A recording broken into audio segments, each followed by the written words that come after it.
So, okay, what is this? Creating your own online persona. There you go. Well, we're all jerks, so that's a good start. So, yeah, probably the best way to start, probably just go into how we got into what we're doing. I mean, I think it's a very legit way of starting off here. Pretty much, I started out doing it just sort of like a hobby. It was like these 5-second movies I was just doing for fun. And what happened is it really caught on. A lot of people were watching them. And I knew I had an audience, but I didn't know what to do with them. I wasn't getting any money for it. So I started doing this character called Nostalgia Critic, and that really caught on. And I just sort of kept going from there. But I kept getting kicked off of YouTube because, like, 20th Century Fox or whatever would be like, "Oh, copyright YouTube." So finally, I was very lucky. I came across a friend of a friend named Mike Machado, who's starting his own company called Channel Awesome. And he saw the views I was getting, he saw the talent I had, and he said, "I'd like to give you your own website, essentially, but I mean, you have to, you know, I mean, we can make it where you can profit from this." This is like when nobody was profiting from it. But you have to do it like full time, pretty much. I mean, I had to give up my other job and really take a risk on this. So I went in, I was doing 3 videos a week, and he put the site together, and he found out a way to make money off of it, because I don't have a business mind at all. You know, and then he also had the idea to do like the community thing, you know, and the forums and get other producers on board and stuff like that. So, and it's just been going steady ever since, just constantly pushing out material. So that's my story, and I'm sticking to it. Yeah. So, okay. Yeah, a lot of that's really true about, you know, quit your job, take a risk on it and everything. The Angry Video Game Nerd started as like just a joke. I was making films, you know, for years and years, and I would sometimes act in my movies, but only when my friends weren't available or I had to fill in a role that someone else was, you know. What's going on here? Forgot to turn the audio off. Yeah, so the nerd didn't really become a character till I did the second game review. The first one was just like narration, and then the second one was like, I'm going to appear on camera now and actually give it some kind of on-screen persona, and that's how it started for me. You should look to the next person. It's like pass it down. Dear God.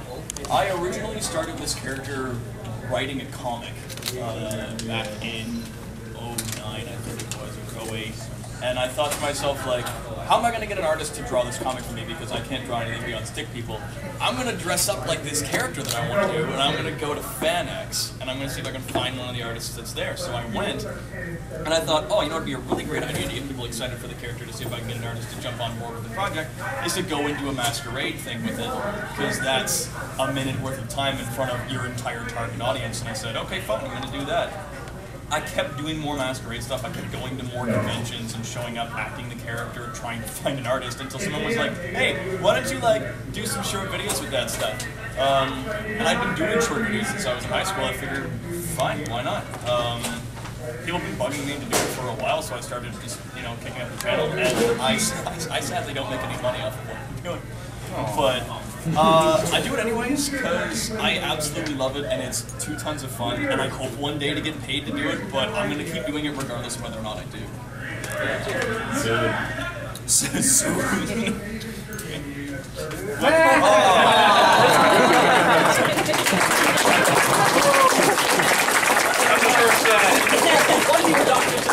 Joke's on you, it's American. I got a deep with the mob, and then how I started was I was on a message board where I'd been there for a couple of years. I was writing these written movie critiques where actually I got a fair amount of hate. Where I actually wrote some of the first negative reviews of The Phantom Menace, which at the time, now people are kind of universally agree that they're crap. Back then, people were really kind of fooling themselves into thinking they liked it. I took a lot of heat for that, believe me. So I just started making these reviews, you know, doing old games and movies and stuff like that. A lot of people accuse me of ripping him off. Not true. I was ripping someone else off entirely. I was only like barely aware because this was just starting, you know, like, so he wasn't even really established back then. But yeah, it was really just to make my friends laugh, you know. It was like I had these friends on the forum, and I just kind of started doing it to entertain them, and it just kind of snowballed. They told their friends, and they told their friends, and then all of a sudden, people were asking me if I was doing any more, and so I did. And so it was just kind of funny. At some point, YouTube started paying serious attention to me in the form of banning me. The force is strong with this one. So, you know, I was, You know you've made it when you get banned. yeah. So from then on, I just started looking at my subscribers, and I moved to a different network, and it's just gotten bigger ever since. It started as a pyramid scheme. It can work for you. Sign me up! Like with Spoonie, it started off as written reviews of comic books, usually in the style of the Agony Booth or Djibouti, which focused on movie and TV reviews. No one really did, people still did comic reviews at the time, but I didn't know they existed at the time, so I was like, hey, I'll do full recaps of bad comic books, starting with Youngblood #1, because that's pretty universally easy to make fun of, and I thought it'd be a good practice for, you know, starting it out. After a year or so of doing that, I tried to do it weekly for a while. It didn't hold, because it's hard. It takes patience and dedication to do that, especially if you're not getting paid to do it. And so it started to become once a month, and then once in a blue moon. And then eventually I discovered that guy over there. Glasses. Yeah, the invisible one. And my badge fell down. But from there I decided, hey, why don't I try to do this with comic books? This fell off. Anyway, I decided, why don't I try to do this with comic books? And it worked. People seem to really like them and latch onto them, despite the poor lighting and the fact that I spoke in a very soft-spoken manner about the things that I was hating. Probably the first guy to do that. Seriously, like comics? Yeah. Yeah. I mean, and just from there, the character has kind of evolved a little bit. I started adding storylines to the videos to try to get people to have an incentive to come back every week to find out what's the next thing that's going to happen with it. And people seem to really like it. At least you do, unless you are here just to throw things at me. I know you're here to do that. Anyway, why do I think I'm caught on? Hard to say exactly. I'd like to think that I'm funny. That can't be true. Otherwise, I think that I do offer something a little different than some of my compatriots. Nothing against them, of course. No. I am one of the few reviewers out there. I'm one of the few reviewers out there who does not say the F word, the S word, the C word. Not on camera. Not on camera.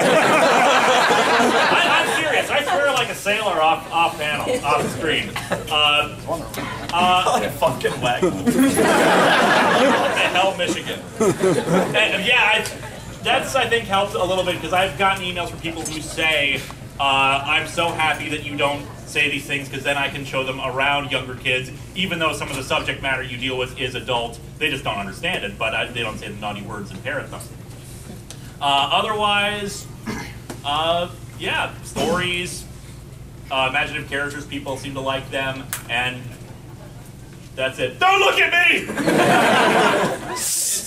Mine's a weird scenario because I think the main reason people like me is because they kind of know that I'm real with you guys. It's kind of weird where like some critics you follow even though you disagree with them because at least you can trust them to be them. You know, so at least you can sometimes identify with them because of that. It's kind of been a blessing and a curse because oftentimes people don't know when I'm joking. And it's tough to finger, and so that's actually why, in many ways, I might have significantly failed in creating an online persona because there's almost no distinction between, you know, the vlogs and the reviews. Some people get really confused by that. Yeah. So maybe I'm not the best guy to talk about that, you know, in many ways. Get out! You probably know more I'm than confiscating your Timbits. It's tough because I think it's because people can believe me, you know, and they know that I'm pretty legitimately mad at most of the games that I review. Because I grew up, you know, I choose stuff that I grew up with. I don't very much pick stuff just arbitrarily. So, you know, I usually have a personal connection. So the emotion you see it's exaggerated, but it's still pretty much real. So that's what I got. I don't know. Well, it's a bit of a sad story. When I initially came up with this character, I wanted to tell the story about why the villain wanted to take over the world, because in too many stories you see there's a good guy and he's got his motivations, and then the bad guy's just like, I'm gonna wreck things and it's gonna be great, but nobody asks why. Why does the person, like, you're seeing it a lot more in stories nowadays. There's the whole sympathy for the devil thing, like they really try to give villains depth, and I like that. But I thought I was being original when I sat down and I wrote this character out, and I was like, yes, I'm gonna, like, I made my costume, I'm like, I'm gonna go to FanX, this is gonna be awesome. And then Joss Whedon's like, hey, look, guys, there's this thing called Dr. Horrible. I'm like, screw you, man! I got recognized more times as Dr. Horrible than Dr. Insano. And I showed up, and it's like, I'm wearing all of this stuff in tubes on my gloves, and someone's like, are you Dr. Horrible? I'm like, in what way does this look like that to you? But, and then the same thing happened with when I started the vlogs, because that wasn't my intention when I got going. A friend of mine was like, you should totally start doing these like vlog videos. And I was like, no, because that's going to keep relating me back to Dr. Horrible, and I don't want to keep doing that. They're like, no. He just talks about his own personal stuff. Do it like Philip DeFranco. Talk about your opinions about stuff that's going on. Because a lot of people will have vlogs where they give their opinion on world views and about what's happening out there in the news and stuff like that. Nobody's ever had a villain's opinion on everything that's going on. What does the evil community think about this crap that's going on out there? I was like, well, there is Rush Limbaugh.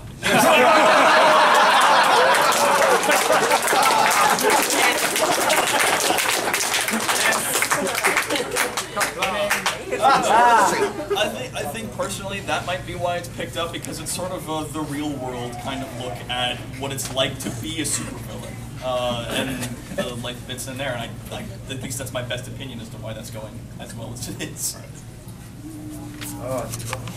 There's so many different ways I could go about this, so I'm trying to think where to focus this. I guess one thing I did was talked about a lot of games that people remembered when they were kids, so it's sort of focused on, you know, this generation that grew up with Nintendo and Sega Genesis and everything.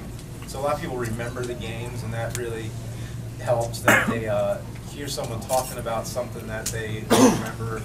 And then also I sort of just developed this nerd character. I self-proclaimed myself as a nerd. And like before, that term used to be a little like derogatory, like, oh, you're such a nerd, you know, like it's not, but we're all nerds, so it's like anybody who has a concentrated interest on something or, you know, whatever, it's, but yeah, so I'm like, I'm a nerd, so let me just do like an exaggeration of myself, and it was kind of like a stereotypical like throwback to like 80s nerd characters, like Steve Urkel or something. And then I started to realize that when I first started these videos, a lot of people, they didn't know it was like a character, and they just thought this was really me. And then I started being like, well, wait, no, this is just a joke. But then I had to stop myself and be like, well, wait a minute, that's the greatest thing ever. I mean, if you convince people that you're this real thing, you know, that's like the hook. But now I think, I mean, most people, like, they get it. But they'll appreciate your character, but they'll also appreciate your real person too. If you give your honest opinions on things, so you don't always have to, you know, exaggerate it too much. So yeah, that's what I think my story is. Yeah. And one thing that we all have in common, that probably all, you know, comedians really have in common, is that you know, we're angry people. We're, you know, and we're yelling and screaming. You know. And I think the reason that works is because all comedy is based on misery, and when we see people suffer, yeah, I mean, it's like, you know, when we see it happen, I mean, we like, even the bum who's very positive and very upbeat, yeah, you're laughing because he's a bum, you know. Or a homeless person. But at the same, but you can find the positivity in it. But I mean, it's still laughing at something negative, or what he's talking about, or making fun of, or just his interpretation, which is so different. It's mocking what was supposed to be taken seriously. But with something like Nostalgia Critic, I think something else we also hit on is the nostalgia. And a lot of how and why I caught on, I'm not gonna lie, is a lot of luck, because I got on at just the right time. and I think, because I was going through that nostalgic phase, I think everybody goes through, and now Hollywood knows everybody's going through it, and they're trying to make money off it too. And I'm just as bad. It's in my name, nostalgia critic. But I think finding that and being so fascinated by it, because I think people do sort of go through that change, like, wow, this isn't as good as I remember it. Why do I remember this being good? And people really find that fascinating. And I think even with like games that you grew up with, or comics you grew up with, or even just games and comics, this is all stuff we grew up with, or mad scientists and stories. I mean, we grow up with this stuff, so we automatically have a connection to it. So I think I was just sort of lucky to find that connection at that time when nobody, outside of James, nobody else at the time was really super well known for doing it. Of course, writing his coattails really helped too. Yeah, I think. And a lot of it just came from what made me laugh in a character. Like, I really liked, Daffy Duck growing up. So there was a lot of Daffy Duck in the Nostalgia Critic. And just anything you like, you sort of just incorporate into it. I think the other reason that it caught on as well as it did is that it was constant. It was consistent. I mean, every week you would see at least a new Nostalgia Critic.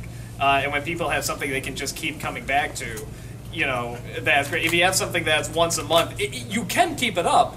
But it's tougher, and you probably won't get as many views because people like patterns. They like coming back to, I've had a rough week, at least I can depend on this, and they like coming back to that. So, yeah, I think for me a lot of it was timing. Timing! I think a lot of it was timing and good luck, but I think it just sort of that persistence and finding that right hook and that right angle. Really helped out a lot. So, yeah, let's go ahead. Let's start taking questions from people. What are your opinions on like trying to put multiple characters into like the same review? It's time consuming because, of course, you have to get into the mindset of the other characters that you're doing. Sometimes it's really rewarding because, of course, each individual character that you do, people are fans of them and they like some over the others. But otherwise, it can be a lot of fun. It's just whether or not you can pull it off is the other thing. Well, I mean, it's some of these characters, they really hurt your voice, and if you have a limited time frame to put something together, it can be very frustrating. And of course, if you're an actor and you can, get into the mindset of that person and speak like them and know exactly what it is, it's difficult then to get out of it and then jump into another one. It's doable, and if you're really good at it, then more power to you, but it's not always something you want to do necessarily every week. It's tough for me because I have no crew. I have to shoot everything myself, and I don't know anybody else, so I always have to be the one who gets in the costume. It sucks because I don't know any women. I mean, honestly, for me, for whatever reason, going to characters has always been very easy. Even if they're not good characters, I've made a lot of bad characters. I like it, but there is a real downside that people can only look at your face for so long. And there's only so long. I mean, if it's just you doing a review, that's one thing. That's all your show. But if you're going to play every character, I mean, people just, dude, this guy has an ego. I mean, it's like, he's everybody. He's the women. What the hell? And she has a beard. What? It's good to create characters, but try to have other people on standby, because it is true. So there's only so long people can look at your ugly mug. How do you release something so often? In my case, since I've been releasing one video per week for about 3-4 years now, I've gotten it down to a system. I know what I can do and how fast I can put stuff together. So a lot of it comes down to patience. If you can write a second script ahead of time and film both episodes at once and then just power on through it, it is possible to have something ready in advance. I am so not the guy to talk about regular schedules. Because I've sort of flip-flopped between being able to put out to about 2 videos a week in some cases. There was even one point when I was doing the Vita Challenge, which was vlogging every day of April. Wow. And each of the videos was about 3 to 4 minutes long, and it was every single day, and that was a mission to get that stuff done, especially considering there's a con halfway through. It really depends on how much effort you put into it. For me, a lot of it's, sad to say, give up your social life. and get married, have a wife that'll keep you sane. I mean, but the upside to that is that if you're doing what you love, it almost doesn't matter. Because it doesn't feel like time is going by. I mean, it's just, one of the things honestly for me is that the time management, is really bad for me when I'm doing something new, because honestly, I'm loving it so much, and it doesn't feel like so much time is going by. If I can throw out another suggestion, just on the point of getting stuff out while you're out and about, either you have the technical ability to edit on the go, or you do what Doug has done several times now and be willing to film at a convention and work around it to produce content even while you're on the go. Yeah, and that's just be clever.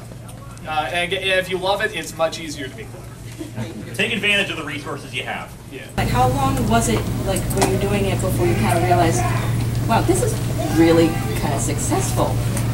When you get paid. Final Fantasy VIII, that my viewership exploded when I did something. Maybe when I was first invited to conventions, or people just stopping me on the streets and saying, "Oh my God, you're that guy. Do I am a man?" When I really picked up, I think that for me, when people started paying attention was actually when I started to do my very first videos. When another guy who goes to local conventions, I don't know if anybody you know this guy, the Savage Bandito. Yes. Yeah. When I got started, I had a girl who was, you know, my sidekick per se, who had her own costume and persona, who'd follow me around and help me out with a bunch of stuff. I, without planning, got a video online on YouTube that was like, I've captured your sidekick, and she's there, like, tied to a post, and he's just like, yeah, so, like, this is a ransom, I want you to do a thing. And I'm sitting there watching it going like, what the hell? Like, half of me was like, so excited, like, this guy's just like doing this content with me, and the other half was like, what he steals from me. We immediately, like, I just, like, no contact with this guy. I just immediately fired a video back, and then he came back at me with another one, and I fired a video back, and we kept doing that until we got together and did this short video together, like, I was duking it out.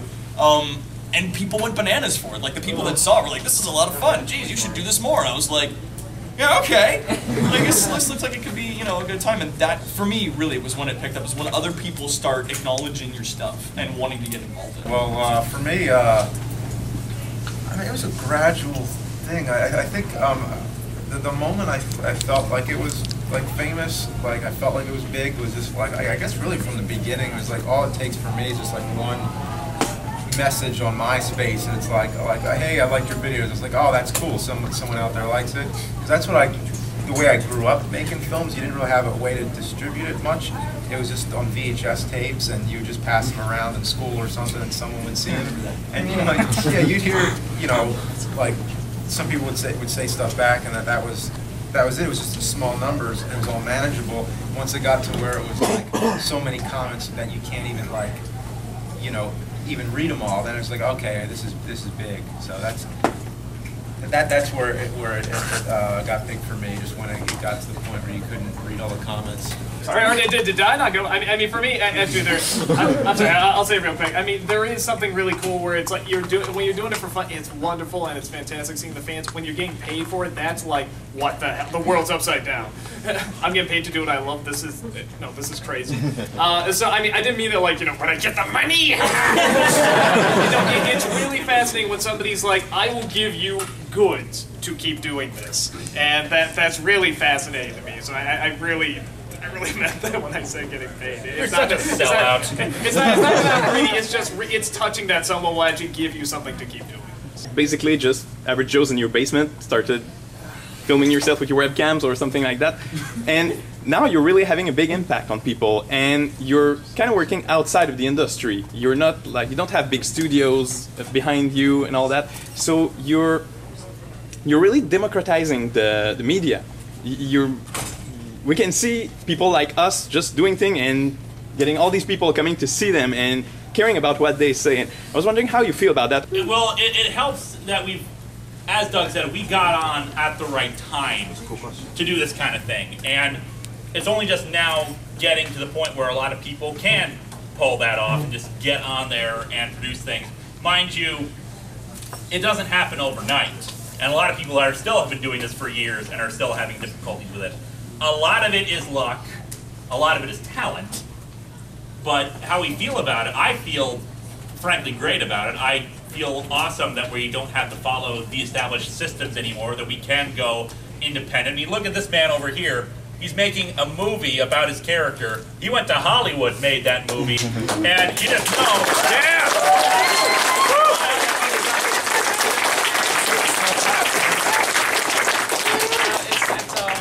tank.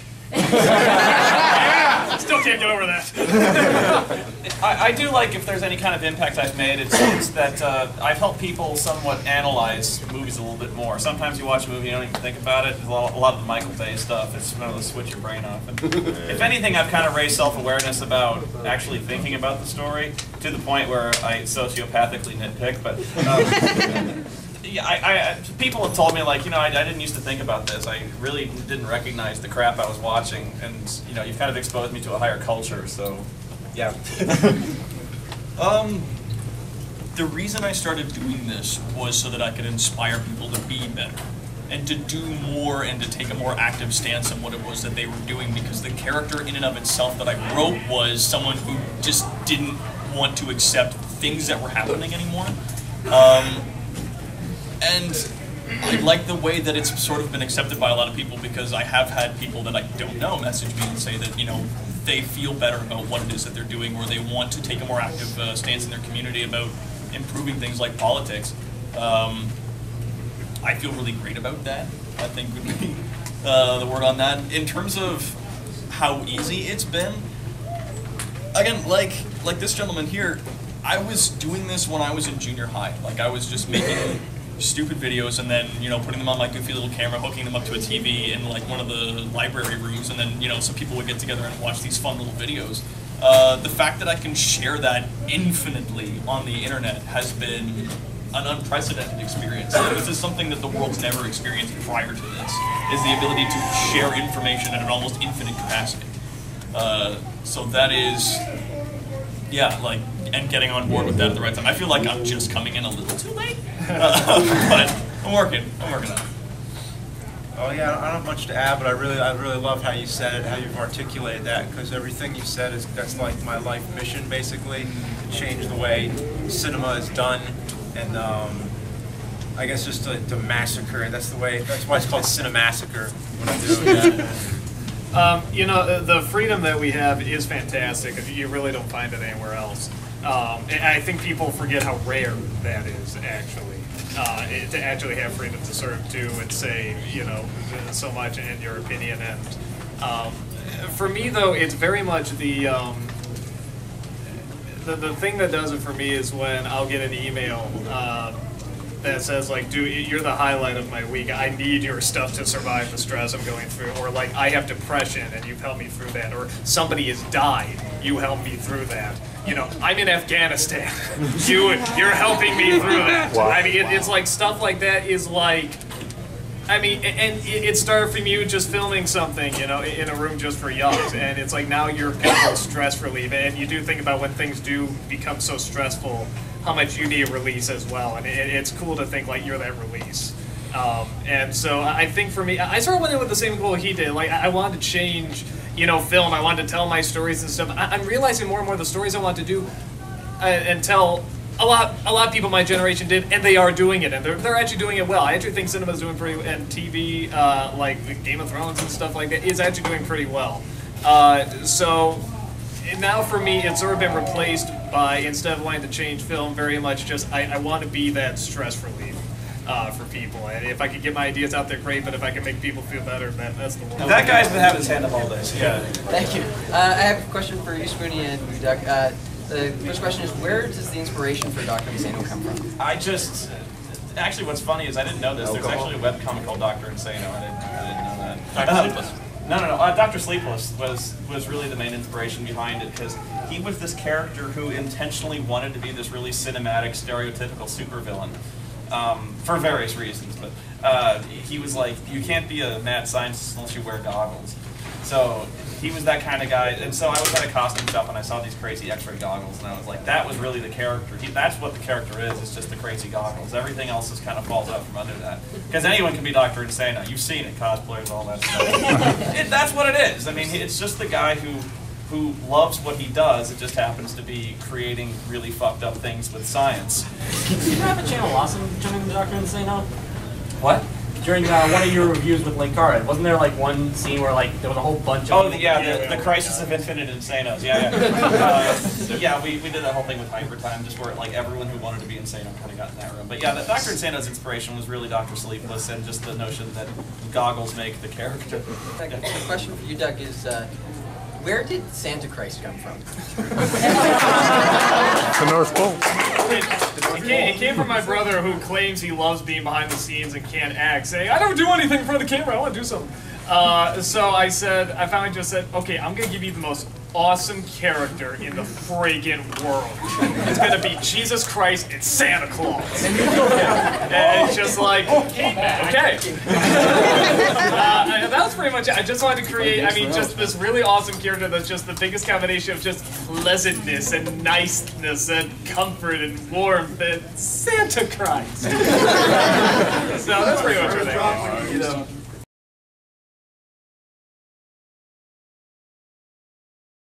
How and why did you decide what your characters were gonna wear on screen? For me, it's really, and it's funny, like, with the nostalgia Craig, I like the idea, like, he starts to put a suit on and he just sort of gives up halfway through. So, like, he wants to be professional, but he doesn't want to go all the way with it. So there's that, but then it's funny, for something like Ask That Guy or The Bum, it's just sort of whatever I had lying around. And it's so funny that like, you know, the bum's jacket is like my grandfather's old jacket. The hat's just an old bear's hat I used to have. This wig is a wig, you know. Just whatever I can sort of find. And now people are like, when they want to cosplay, get dressed up, they're like looking for that exact jacket and that exact hat, and they want to find something as close as possible. It's just so funny. It's like people want the preciseness of that costume. And when I was putting it together, I was like, this might work. Whatever I got. So, yeah, it's just sort of how you visually see it. The more visually you can make an impact, usually the more they remember a character. So, it has to be very distinct. Yeah, when I did the nerd, I did not think about it for more than 2 seconds. Yeah. I just put on the shirt just to look like a nerd. You know, that was just the idea. Like some of the nerds I remembered from like the movies. And then, but then I did Board James, because you're kind of stuck with that decision you make for the rest of the series, and you can't really change it. And I did Board James, and that was, I didn't really think much about that either, other than like, oh, let me just make it look different than the nerd, and make it more focused on, this is more just board games, kind of like a kid. I'm just wearing a lot of different things that, you'd wear as a child maybe. And then the nerd movie, I remember like, that was the first time I had a conscious decision to like alter the costume a little bit, because I thought, well, if I'm going from the regular episodes to the movie, I'm going to make it like in the Star Trek movies when they wear a different. So I'm like, yeah, I'll change it a little bit so that it looks like, okay, this is the movie version, but not to change it too much where you don't recognize what it is anymore. Mine's easy. It's just a lab coat and goggles. Yeah.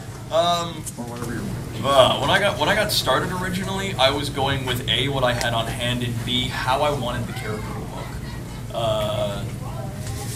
I had an old lab coat that my dad had lying around, and on all the characters that I've written and designed, I've always given them really big hand gear, because I always just find really interesting when characters have like these really big, like honking hands by comparison to a smaller figure. I like the flowingness of a coat, where it is akin to the flowingness of a cape, but it's just cooler than that. And I felt that there are too many mad geniuses or just science people in general that wear goggles. I actually found these.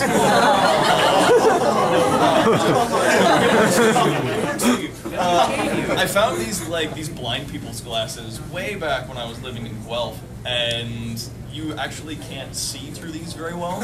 No. Like they're not meant to block out sunlight. They're meant to block out light. Go for it. It's ridiculous. And I put them on. I had to look at myself in the mirror with my gear on, and I was like, Tell somebody that these are sunglasses and make them wear it. Yeah. The rest of the you can take the red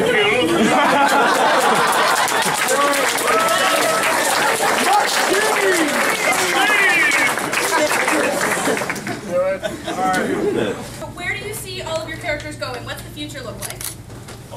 I'll go. Actually, there's big things in the horizon for my character, because there's been a lot of changes in my life, and I kind of mirror that in my videos. But if you paid attention, especially with the Ultimate series, you all know it's leading up to something big. So yeah, you're going to see when I finally finish Ultimate 9 where this is really going. And it's, I don't want to tell you because it's really exciting, but yeah, things are going to be big for my character. Are you entirely sure? What year is it? For me and Doc, I'm going to be completely honest, I have no idea. I have, if anybody's been paying attention with the content I've been putting up, I've really been shotgunning in terms of where I'm trying to find a comfortable medium.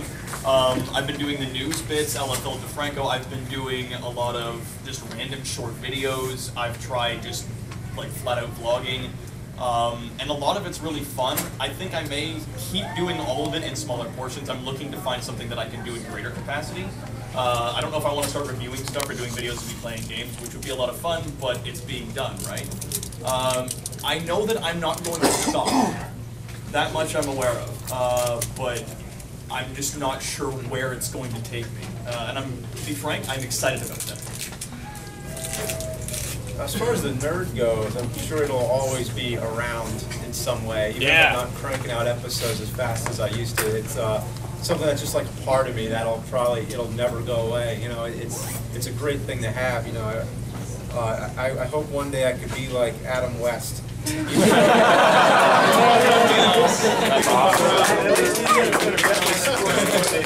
they're still not making Batman, it's still Batman is like such a part of him that it never goes away. We've always wanted to do sort of more variety of shows and different shows and stuff like that, and you'll probably see that coming up in the future, in the near future. So definitely look forward to that. With the characters, whenever I feel I'm done with a character, I'll stop doing them because I don't want to force them. But I don't want to stop doing this. I don't want to stop making videos and entertaining people and being stress relief. And guys, you are a huge stress relief for us. Thank you so much for showing up.